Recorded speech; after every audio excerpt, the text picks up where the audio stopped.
Avec la nouvelle saison de Sea of Thieves, on a vu plein de nouvelles techniques PvE arriver. Aujourd'hui, je vais vous montrer comment faire 10 niveaux de collectionneur d'or et 400 000 en seulement 1 heure. Pour réaliser cette technique, il va falloir se trouver dans le Devil's Roar. Pour ce faire, on va utiliser la fable des Shards of Gold pour voyager directement sur Moros Peak. Si vous n'avez pas encore accès à la fable, vous pouvez aussi utiliser une quête de trésors cendrés enterrés pour se rapprocher de notre destination. La destination finale sera l'île de Cinder Islet. Donc une fois que vous êtes téléporté, vous avez juste à mettre les voiles, direction Cinder Islet. Une fois arrivé, vous pouvez voter directement une quête de cache au trésor cendré. Une fois la quête votée, vous allez vérifier que le compas de quête pointe bien vers une destination différente de l'île sur laquelle vous êtes. Si c'est bien le cas, vous allez devoir déterrer un peu de manière aléatoire sur toute l'île. Voilà, ça va être un peu long des fois, pour la première en tout cas. Ça va peut-être vous prendre une petite minute, mais vous allez tomber sur le coffre avec une clé. Une fois avoir mis un coup de pelle ou deux, vous allez laisser le coffre ici pour garder une place en réserve pour la suite des quêtes. A partir de là, on va devoir faire une rotation de 3 quêtes, donc voter et dévoter 3 fois cette quête pour retrouver la même quête qu'on avait au début. On peut voir sur ces essais que la boussole pointe vers Cinder Islet, donc ça veut dire que la quête n'est pas bonne.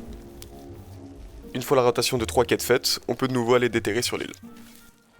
Et plus vous allez avancer, plus vous allez avoir de coffres, moins ça va prendre de temps parce que plus de spots seront remplis par les coffres des anciennes quêtes.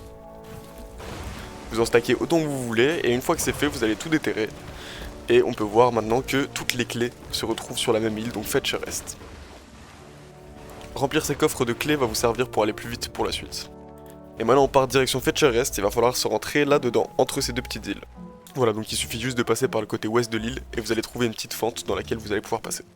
Il se trouve aussi une autre petite fente du côté est, un peu plus compliquée à passer, mais on va la voir pour la sortie. Il suffira juste de s'arrêter pour avoir un angle vers la grotte qu'on voit là à peu près à droite.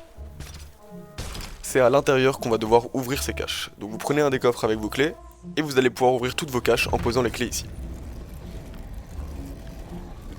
Une fois que la porte est ouverte, on descend, et au bout de quelques secondes, la porte va s'ouvrir. Là, on a plusieurs choses à faire. Récupérer les coffres qui sont en haut, récupérer les coffres qui sont au milieu, et faire une énigme. On peut voir 4 torches allumées sur le coin de cette table, qui nous permettent de voir le temps passé dans la cache. Maintenant, je vais vous montrer comment réaliser l'énigme avec un seul médaillon.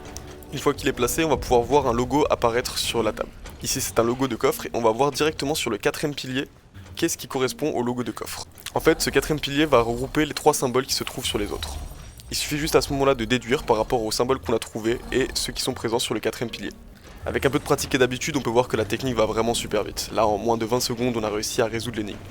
Il faut juste comprendre que le logo principal se trouve sur le premier pilier, s'il y a une chaîne simple c'est sur le deuxième et s'il y a une chaîne double c'est sur le troisième. Et voilà, on peut voir avec le temps un peu passé que un des bras zéro s'est éteint, là un deuxième, et au fur et à mesure, les 4 vont s'éteindre.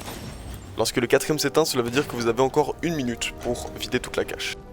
Et lorsque la porte fait ce bruit et se coince, ça veut dire qu'il vous reste plus qu'une dizaine de secondes, donc il va falloir aller très vite.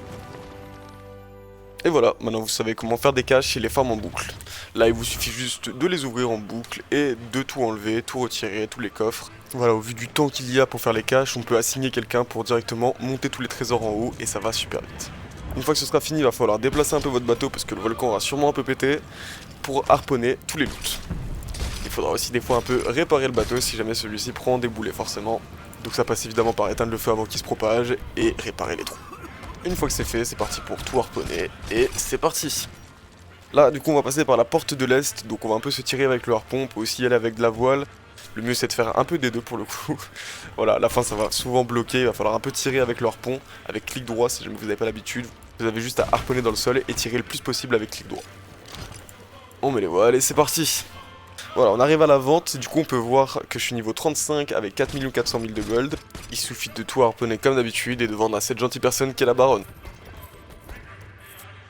Et voilà, on peut voir que la technique a été vachement rentable. En 1 heure, on a fait 10 niveaux de collectionneur d'or et 400 000 de gold.